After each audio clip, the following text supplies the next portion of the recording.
to all of you. So today we are going to study a new topic, that is atrial septal defect. All of you are knowing about different type of congenital heart disease. This is one of the type of acyanotic heart defect. ठीक है, heart defect हमारे पास दो type का है. एक है जिसमें cyanosis होता है, एक है जिसमें साइनोसिस नहीं होता है. ठीक है, तो ASD या एट्रियल सेप्टल डिफेक्ट जो है इसमें यूजुअली साइनोसिस नहीं होता है, और ASD में कब साइनोसिस होगा वो मैं आगे के स्लाइड्स में आपको बताऊंगी. ओके, ये ASD पढ़ने के पहले I would suggest that you please study the normal heart circulation as well as fetal circulation. ये दोनों आप अगर पढ़ लेंगे तब आपको ये टॉपिक अच्छे से समझ में आएगा. Okay, so no what is ASD? ASD is, हमको मालूम है कि we have this is the normal anatomy of the heart. We have two atrias. One is right atrium, one is left atrium, right ventricle, and the left ventricle you can see from the color. This is deoxygenated blood. Right side contains deoxygenated blood and left side contains oxygenated blood.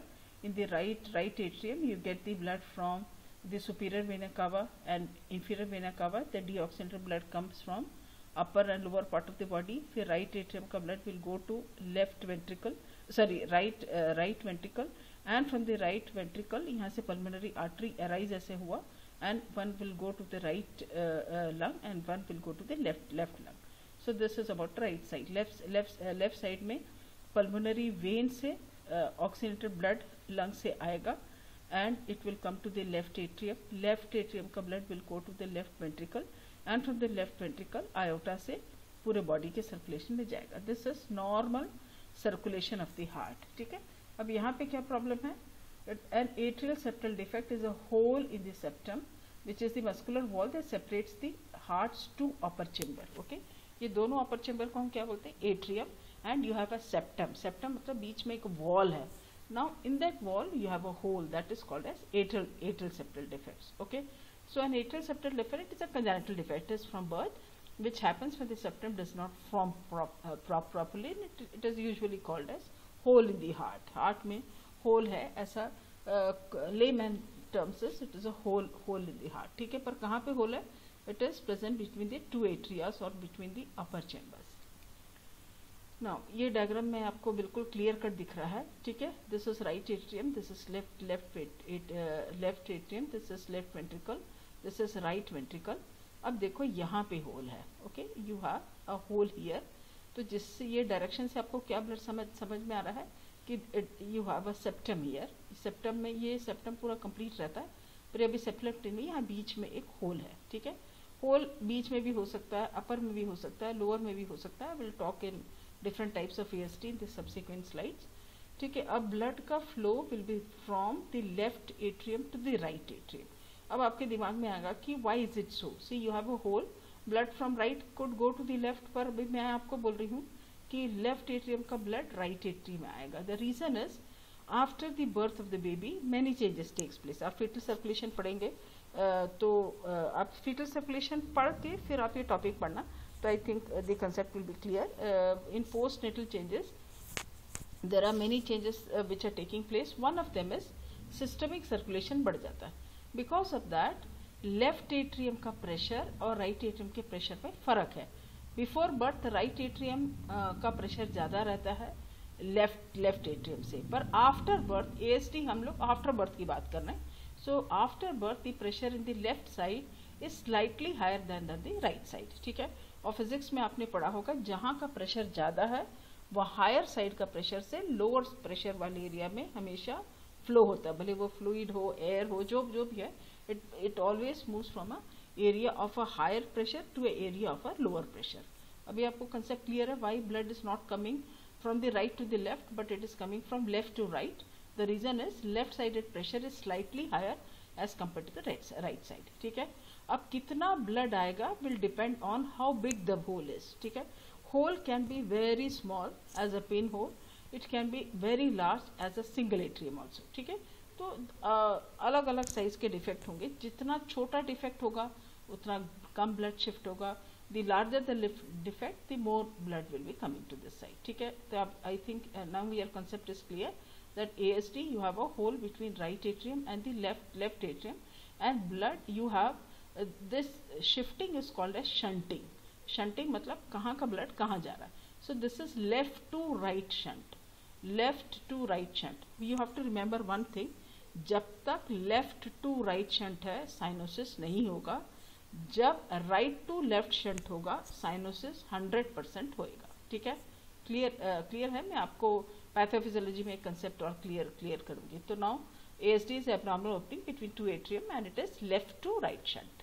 ठीक है, left to right shunt.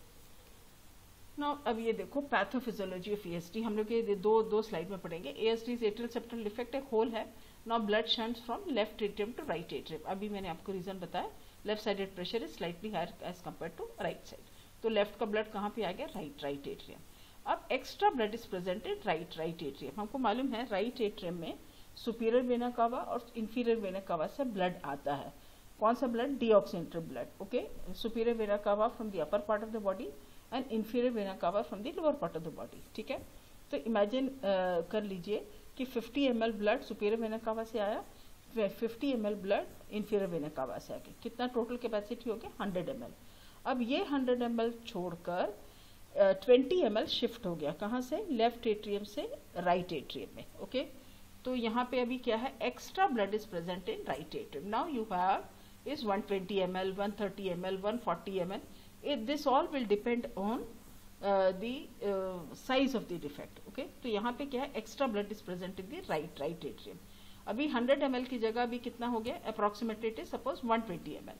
So this 120 ml will come to the right ventricle. अब right ventricle का भी जितना 100 ml का capacity था, पर क्योंकि एक्स्ट्रा ब्लड आया तो राइट एट्रियम से राइट वेंट्रिकल में you have now 120 ml. Now this 120 ml का जो ब्लड है वो किस में जाना है? राइट वेंट्रिकल से पल्मोनरी आर्टरी निकलता है. पल्मोनरी आर्टरी डीऑक्सिनेटेड ब्लड को लेकर it will go to the right ventricle as well as right lung as well as the left lung. ठीक है, so because extra blood is present in the right ventricle, so this causes right ventricular hypertrophy, RVH. Why? Because right ventricle exerts more pressure to shunt the blood from the right ventricle into the pulmonary artery. ठीक है, जो right ventricle में 100 ml की जगह 120 ml है, तो right ventricle का जो मसल्स है या मायोकार्डियम है उसको ज्यादा प्रेस करना पड़ेगा. क्यों? ताकि 100 ml की जगह 120 ml पूरा पल्मोनरी आर्टरी में चले जाए. ठीक है, इससे कोई साइनोसिस नहीं हो रहा है. क्यों साइनोसिस नहीं हो रहा है? क्योंकि एक्स्ट्रा ब्लड कहाँ जा रहा है? लंग्स में ही जा रहा है. ठीक है, सर्कुलेट नहीं हो रहा है. जब तक मिक्स्ड ब्लड सर्कुलेट नहीं होगा पूरे पार्ट ऑफ बॉडी में, साइनोसिस नहीं होगा. So because of ASD there is no cyanosis. आपको अभी क्लियर हो गया? Because of ASD blood is shunting from the left atrium to the right atrium because of increase pressure in the left atrium. Then extra blood अभी right atrium में है. Extra blood हमको मालूम है राइट एट्रियम का blood right ventricle में जाता है. तो now extra blood is present in the right ventricle, and because extra blood is present in the right ventricle it has to exert more pressure to shunt all that extra blood into the pulmonary artery which causes right ventricular hypertrophy and there is no cyanosis. क्यों cyanosis नहीं है? क्योंकि shunt is left to right. जब तक left to right है there is no cyanosis. ठीक है, now we'll go to the next slide. Now right ventricular hypertrophy as age advances. ठीक है, जैसे अभी एक small defect है, many of the babies will be asymptomatic, पर एज जैसा सपोज 40s में पहुंचते हैं, 40s में पहुंचेंगे तो ये जो प्रॉब्लम है जो अभी तक नहीं था that starts to take place because of this reason right ventricular hypertrophy. अब ये हाइपरट्रॉफी इसलिए हो रहा है क्योंकि extra blood has to be shifted from the right ventricle into the pulmonary artery. ठीक है, अब ये जिंदगी भर देखो हमको मालूम है 1 मिनट में 72 से लेके 80 टाइम्स न्यूबॉर्न बेबीज में it is still higher because the heart rate of a newborn baby is higher. So you can imagine कि कितने बार this ventricle has to exert more pressure. तो ये करते करते gradually as the age advances ये right ventricle का जो muscles है वो मोटा होते चल जाता है. So that is called as right ventricular hypertrophy. So when hypertrophic changes takes place, contractility reduces. ठीक है, this is the main problem. ठीक है, जब मसल बढ़ जाएगा तो उतना कॉन्ट्रैक्ट नहीं कर पाएगा जैसे पहले कर पा रहा था. तो that is why there is back flow of blood into the right atrium. कैसे बैक फ्लो हो गया? क्योंकि राइट वेंट्रिकल में 120 ml था, 120 ml का पूरा 120 ml शिफ्ट नहीं हो पा रहा है. It is only shifting 80 ml. 40 ml जो है वो राइट वेंट्रिकल में बचा है. अब 100 ml राइट एट्रियम से आ रहा है नीचे, पर वहां ऑलरेडी 40 ml बचा हुआ है, तो पूरा ब्लड शिफ्ट नहीं हो पाता. So that is why there is back flow of blood into the right atrium. तो राइट वेंट्रिकल का ब्लड बैक फ्लो हो जाता है because of that extra blood which is not been shunted to the pulmonary artery. ठीक है, तो इसलिए right atrium का ब्लड किसमें, राइट वेंट्रिकल का ब्लड राइट एट्रियम में चले गया, राइट एट्रियम का प्रेशर बढ़ गया. अब there is reversal of shunt because of extra blood. अभी हमारे पास 100 ml ब्लड जो सुपीरियर वेना कवा, इंफीरियर वेना कवा को छोड़कर 20 ml लेफ्ट से राइट आ रहा था, प्लस नीचे से भी ज्यादा ब्लड आ रहा है. नीचे से मतलब राइट वेंट्रिकल का ब्लड राइट एट्रियम में आ रहा है, एंड बिकॉज ऑफ इट अब राइट एट्रियम में बहुत सारा ब्लड है. So more pressure is there in right as compare to left. तो अब क्या होगा? Right to left shunt. इसको हम क्या कहते हैं? Eisenmenger syndrome. अब क्या है? लेफ्ट एट्रियम में कौन सा ब्लड आ रहा है? राइट एट्रियम का ब्लड भी लेफ्ट एट्रियम में आ रहा है. ठीक है, so that is why mixed blood is there. So left atrium में अब मिक्स्ड ब्लड है, दैट इज ऑक्सीनेटेड ब्लड जो लंग से आया, एंड जो डीऑक्सीनेटेड ब्लड जो राइट साइड से लेफ्ट साइड में आ गया. ठीक है, सो मिक्स्ड ब्लड. एंड फिर यहाँ का ब्लड कहाँ जाएगा? लेफ्ट वेंट्रिकल में जाएगा. लेफ्ट वेंट्रिकल से आयोटा से मिक्स्ड ब्लड पूरे पार्ट में जाएगा. So this causes cyanosis. ठीक है, तो प्रीवियस स्लाइड में मैंने एंड किया था नो साइनोसिस से, बट एज एज एडवांसेस यही बच्चा जब 40 ईयर्स के आसपास आएगा, this is what takes place. So earlier symptoms नहीं था, but gradually symptoms will occur, and तब चेक करते तो पता चलता है कि this is a case of ASD which was undetected in childhood. ठीक है, अभी आपको क्लियर हुआ. This starts as a acyanotic defect but may turn into cyanosis, specially if right ventricle hypertrophy is more. ये कब होगा? अगर होल बड़ा है. अगर होल छोटा है तो ज्यादा कुछ इश्यूज नहीं है. Now there are 3 types of ASD. One is ostium secundum, second is ostium premium, third is sinus venosus. ठीक है, आपको इतना ही ध्यान रखना है. Ostium secundum is in the center of the central atrial septum. मतलब राइट एट्रियम और left atrium का जो बीच का वॉल है उसके ठीक बीच में. If you remember this fetal circulation, इस जगह में फोरामेन ओवेल रहता है. ठीक है, foramen ovale in the fetal circulation, ठीक उसी जगह में ऑस्टियम सेकेंडम इज देयर. ठीक है, जो गड्ढा है कहाँ पर है? It is in the centre of the atrial septum, this is the most common type. Second is ये कब ये ऐसे भी हो सकता है कि फोरामेन ओवेल हमको मालूम है in fetal circulation this closes immediately, but if it doesn't close properly, this can cause ostium secundum. This is the most common type. Next is ostium premium. कहाँ पर है? lower part of the atrial septum. ठीक है, lower part में है तो mitral valve, tricuspid valve में भी defects हो सकते हैं, क्योंकि lower part में ये right side में और left side में we have mitral valve and the tricuspid valve. Okay. Third is sinus venosus. कहाँ पर? top of the atrial septum. So it may be associated with abnormal connection in the right pulmonary vein to the right atrium instead of the left atrium. ठीक है, तो ये आपको बाकी कुछ याद नहीं है तो भी सिर्फ इतना आप याद रखना. ऑस्टियम सेकेंडम सेंटर में है, defect is in the hole is in the centre, ostium primum in the lower part, and sinus venosus defect is on the top of the atrial septum, and ostium secundum which is that is hole in the middle of the atrium septum is the most common defect. ये तीनों defect दिखा रहा है. ठीक है, these are the 3 types of defect. मैंने आपको बताया था ऑस्टियम सेकेंडम. ठीक है, ऑस्टियम सेकेंडम मोस्ट कॉमन बीच में. ठीक है, देन इज ऑस्टियम प्रीमियम, और ये है साइनस वेनोसस डिफेक्ट. ठीक है, ये तीनों दिस डायग्राम से these are the 3 types of defects. Okay. Now is classification by size. अभी हमने जो classification पढ़ा था वो किस बेस में था? It was based on where the defect is present. Is it present at the center? Is it present at the top? Or is it present at the bottom? Now we are studying about classification by size. ASDs can be small. किसको बोलेंगे small? If the defect is 3 to less than 6 millimeter. Medium defects किसको बोलेंगे? If it is 6 to less than 12 millimeter and large is more than 12 millimeter. Okay, so these are small, medium and large depending on classification में size, hole कितना बड़ा है. Okay, so small is 3 to less than 6, medium 6 to less than 12 and more than 12 is large defect. Now what are the symptoms? ठीक है, अभी हमने देखा size. If the size is small, shunting will be small, the child will be asymptomatic. So many babies born with ASD have no symptoms or signs. Okay, so sign and symptoms begin with adulthood. अभी मैंने आपको pathophysiology बताया, ठीक है. So right ventricular hypertrophy जैसे start होता है, sign and symptoms will be started. Okay, and one thing to remember is 50% of ASDs will spontaneously close. Spontaneously close को क्या मतलब है? हॉल छोटा होगा तो बाई 1 year ये होल रहेगा तो भी इट विल क्लोज ऑटोमेटिकली.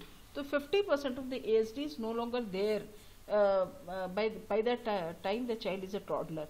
पर अगर होल्स बड़ा है, now you will have some sign and symptoms. क्या है sign and symptoms? Shortness of breath, especially when somebody is exercising. Fatigue will be there. There will be swelling of legs, feet or abdomen. Palpitations का क्या मतलब है?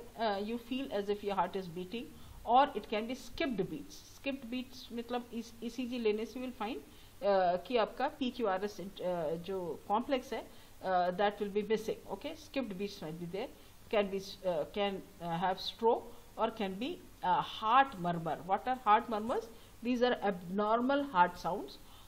These are whooshing sounds which can be heard by using a stethoscope. ठीक है. So these are the signs and symptoms. Shortness of breath, especially, या इसको हम क्या कहते हैं? Exercise intolerance. What is exercise intolerance? The person is unable to do exercise, will become breathless very easily. Fatigue, बहुत थकावट है, swelling है पैर में, or then maybe in abdomen also. The person can feel the palpitations. There can be skip beat. There can be even stroke, or there can be heart murmur. Heart murmur. These are abnormal heart sound. ये abnormal heart sound क्यों हो रहा है? Because left to right shunt हो रहा है या right to left shunt हो रहा है, depending on which stage it is. That is why it causes heart murmur. अब ये symptoms of atrial septal fluid, ये दिख रहा है आपको? shortness of breath, ठीक है, fatigue, बहुत थकावट है, there is swelling, and the end result is the atrial septal defect. I will not call it as end result because of ASD. This is what are the symptoms. Okay, and these are the results.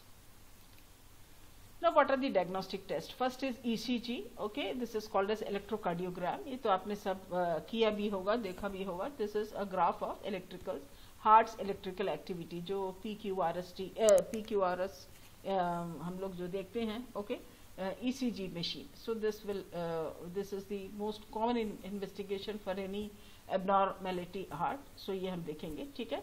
I was talking about skipped beat. ये सब इसी से पता चल जाएगा, ठीक है. Next is chest X-ray to check the size of the heart and blood vessel that supply the lungs. ठीक है. Chest X-ray क्यों कर रहे हैं? To check whether right ventricular hypertrophy is there. Right ventricular hypertrophy होगा तो right side का heart का size बढ़ जाएगा. तो to know whether these abnormalities are there, you do a chest X-ray. Third है transthoracic echocardiography.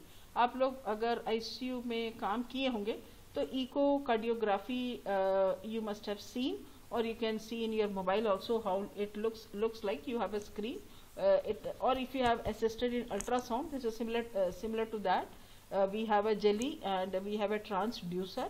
उसको आप heart के ऊपर रखने से will have a colored view, and 2 colors are there, blue color for venous blood and red colors for arterial blood or auxiliary blood. तो ये transthoracic echocardiography, it is also called as Doppler examination. It is an ultrasound of the image of the heart, and apart from that we get a measurement of blood flow to check the heart structure and see how well it is working. Okay, so you also know the ejection reflex, ejection capacity. Ejection capacity मतलब right ventricle से कितना blood eject हो रहा है pulmonary artery में, left ventricle से कितना blood shunt हो रहा है aorta में. ये सारा चीज echocardiography is a very useful tool to diagnose this ASD. ठीक है, क्योंकि हमारे पास 2 colors है, तो right left का red color blood blue side में आ रहा है. ये सब चीज आपको पता चल जाएगा. Okay, so all this blood flow can be checked by transthoracic echocardiography. ठीक है. अब है transoesophageal echocardiography. This is called as TEE. Okay, Doppler examination, and ultrasound is taken through the esophagus to get a better picture of the atria and more details of the shape and size of AST. ठीक है. What is trans esophageal ecography? मतलब आप लोग ने हम लोग Ryle's tube डालते हैं. Okay, so this Ryle's tube, this is similar to that. You have a Doppler examination. Okay, जिसमें हम लोग ईसोफेगस के थ्रू जाएंगे और ईसोफेगस से we see this we get a better picture of atrium through the esophagus. ठीक है. तो that is called as trans esophageal echocardiography. अगर आपको एनाटॉमी याद है, अगर esophagus and trachea, ठीक है, ट्रेकिया सामने है, esophagus जस्ट उसके पीछे है, एंड mediastinum में is what we have the heart. Okay, तो esophagus is a long tube. So introduce this Doppler machine through the esophagus, and then you take pictures of atria. Okay, so this will give us a better picture as compared to transthoracic. Transthoracic मतलब ऊपर से आप check कर रहे हैं, ये आप Doppler को you are introducing inside the esophagus, and then you are checking the pictures. Okay, so this will give you the more details about size and shape of AST. Okay, इससे हमको heart valves भी पता चल जाता है. अभी हमने पढ़ा कि some abnormalities for exam, if you have abnormalities with mitral valve, tricuspid valve, ये भी हमको इससे पता चल जाएगा. नाउ दिस इंट्राकार्डियक इकोकार्डियोग्राफी और ICE. Okay, so ultrasound is taken inside the heart. So what you do is you have a peripheral vein. Peripheral vein मतलब हम लोग femoral vein से भी ला सकते हैं, or we can go through our arm also. ठीक है. Usually it is from the femoral root we come. So a tiny camera echo probe is sent to the heart through the peripheral vein, and this test shows the size and shape of the defects and the direction of blood flow. Direction of blood flow मैंने आपको बताया, शुरू में there will be left to right, and later on, if because of the right ventricular hypertrophy, blood will move from the right atrium into the left atrium. तो कैसा direction of blood flow है, this all will help through this intracardiac echocardiography, and this also is used for non-surgical repair of the defect. ठीक है, ऐसे ही approach हम लोग इसको repair करने के लिए भी करेंगे. हाउ टू रिपेयर आगे के स्लाइड में बताऊंगी. Next is we have a right heart catheterisation and left heart catheterisation. A small catheter is introduced into the heart through the peripheral vein. तो इसमें हम लोग को pressure and the amount of oxygen saturation, ठीक है, कितना blood कहाँ shift हो रहा है उसके हिसाब से ऑक्सीजन सैचुरेशन डिफर होगा. बड़ा डिफेक्ट होगा तो there will be more mixing of blood, तो ऑक्सीजन सैचुरेशन में डिफरेंस आएगा. ठीक है, सो कितना ऑक्सीजन सैचुरेशन और कितना प्रेशर है, this can be measured by doing a right heart catheterization.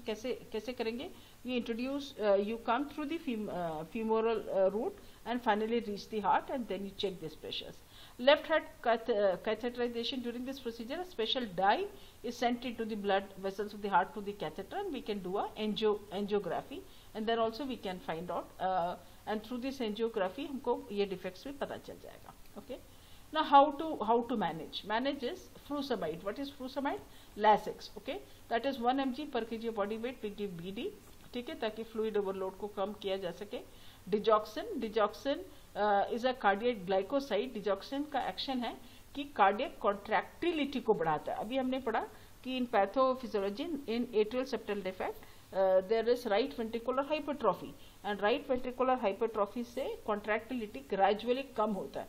So what we need to do is we need to give digoxin, and digoxin will increase the contractility of the heart but decrease the rate of the number of beats. Okay, तो इसलिए digoxin देते समय we have to check the pulse of the person, and if the pulse is less than 60 or if the child is having bradycardia, digoxin should not be given. Okay, so we give digoxin to increase the contractility of the heart. Potassium chloride is given 1 milliequivalent per kg BD. Okay, because this also helps in the cardiac contractility. And antibiotics is given to counteract any infections, usually prophylactic. कोई भी invasive procedure होने के पहले prophylactic antibiotic देना है, so that endocarditis ना हो. Okay. Next is non surgical treatment. Okay, non surgical treatment मतलब आप ओपन हार्ट सर्जरी नहीं कर रहे हैं, but still you can repair this. What it is? Non surgical और percutaneous repair is the preferred treatment we have for secundum. Secundum ASD आपको याद होगा, होल जो मिडिल में है. We are not talking about sinus venosus defect या ostium primum, पर अगर secundum ASD that is when the hole is in the middle, we have two options. एक को हम कहते हैं एम्प्लाट्सर सेप्टल ऑक्लूडर और दूसरा है गोर हिलेक्स सेप्टल ऑक्लूडर. ऑक्लूडर का मतलब क्या है? जो होल है उसको बंद करना, that is called as occluder. Okay, तो we have two devices. I will show you pictures of both. One is Amplatzer. ठीक है, I will show you the picture. So this is Amplatzer. Okay, this is Amplatzer septal ऑक्लूडर.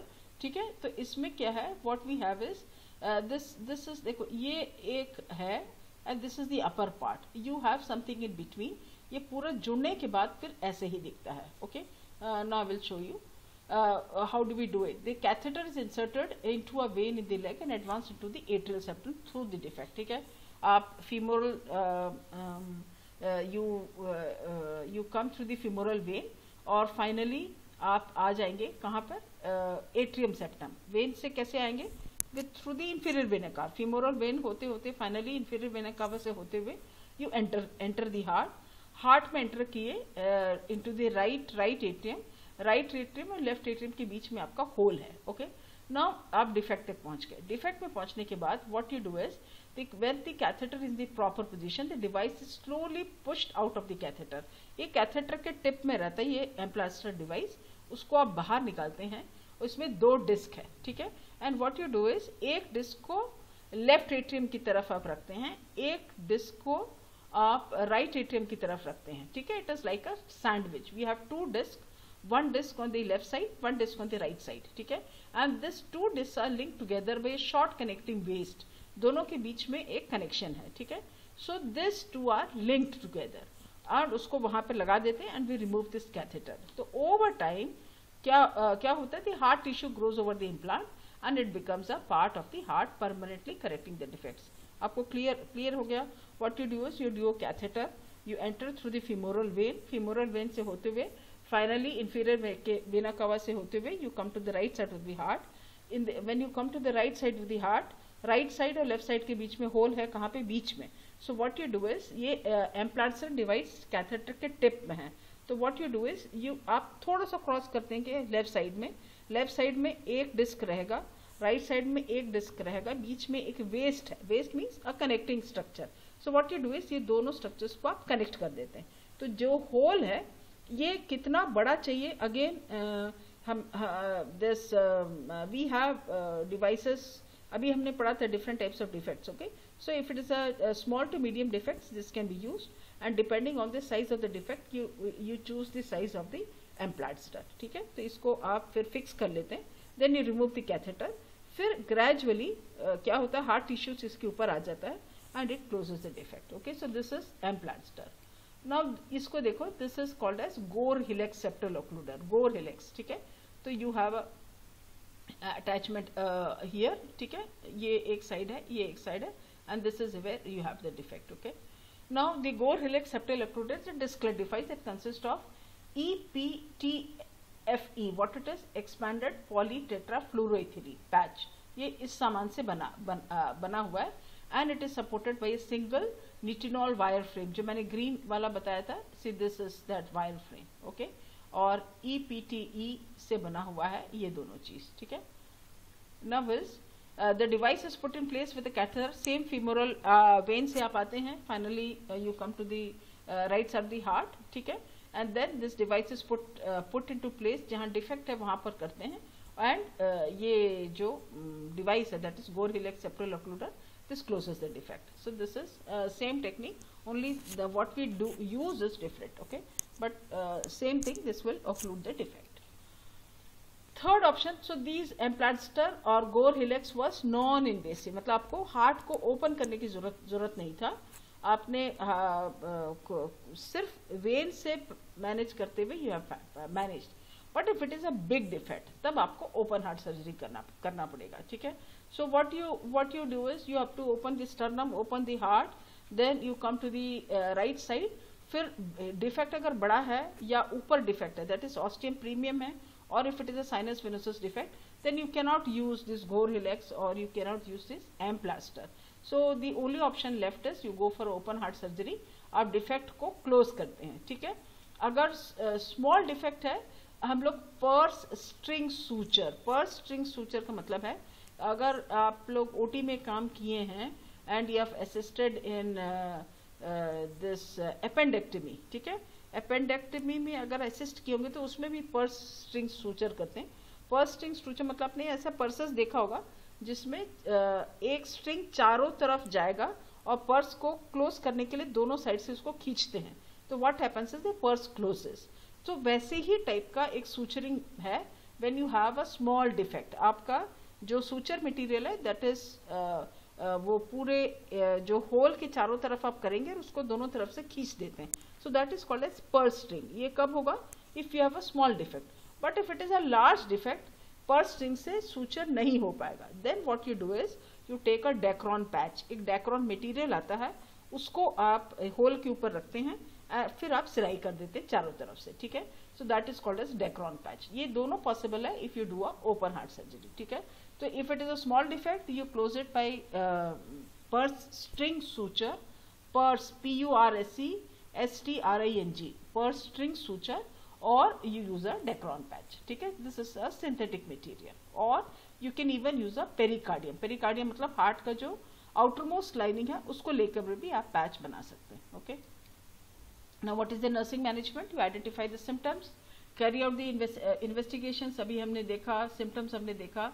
Then check the potassium levels, okay. Then you make the intake output chart. See for the vital signs, जो भी medicine orders है you have to do. And then आप pulse oximeter से बच्चे का oxygen saturation check कर सकते हैं. And if that is less, then ask the child to take rest, give psychological support, and prevention of infection has to be there, क्योंकि infection होएगा तो this can also cause endocarditis, so we don't want that, ठीक है. So these are the things which we need to manage.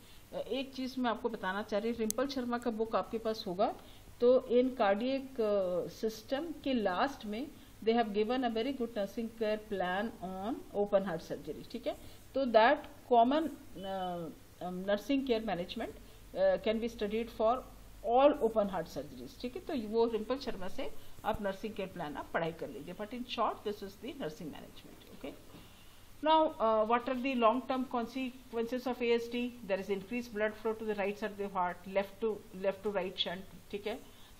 Then is ये तो अभी हमने पढ़ा था, हमेशा हर pumping में there will be more blood in the right side. Then is volume overloading in the right side of the heart. Again, this will be a problem. Right ventricle will become weak. There is swelling in the veins of the neck, liver, and extremities. There is pulmonary over circulation. क्यों?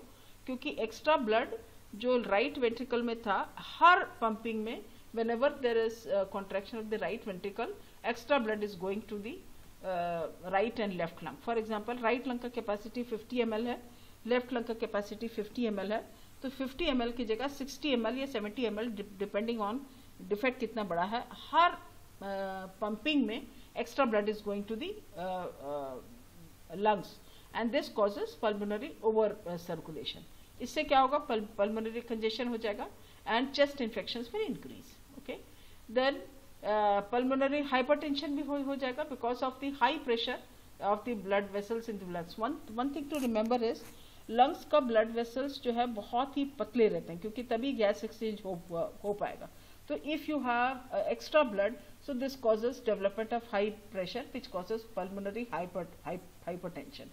फिर blood clots, because of which some blood vessels can break and this can cause emboli. और emboli हुआ so ये कहीं भी travel कर सकता है, ठीक है, and sudden death can also occur.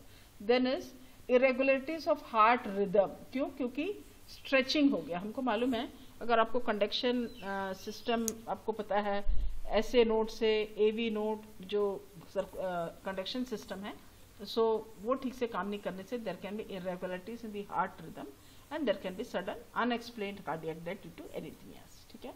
Now what is the prognosis?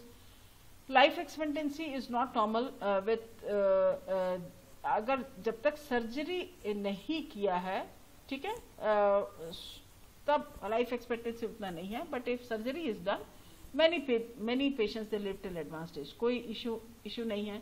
So repair of ASD improves the prognosis even if it is done after 40 years. तो इससे morbidity और mortality काफी हद तक reduce होता है and there is general improvement in symptoms and excess mobility. ठीक है. But atrial flutter, atrial fibrillation का risk बना रहता है. ठीक है. So that was all about atrial septal defect. I hope आप atrial septal defect अच्छे समझ गए हैं. Thank you for a patient listening. Thank you.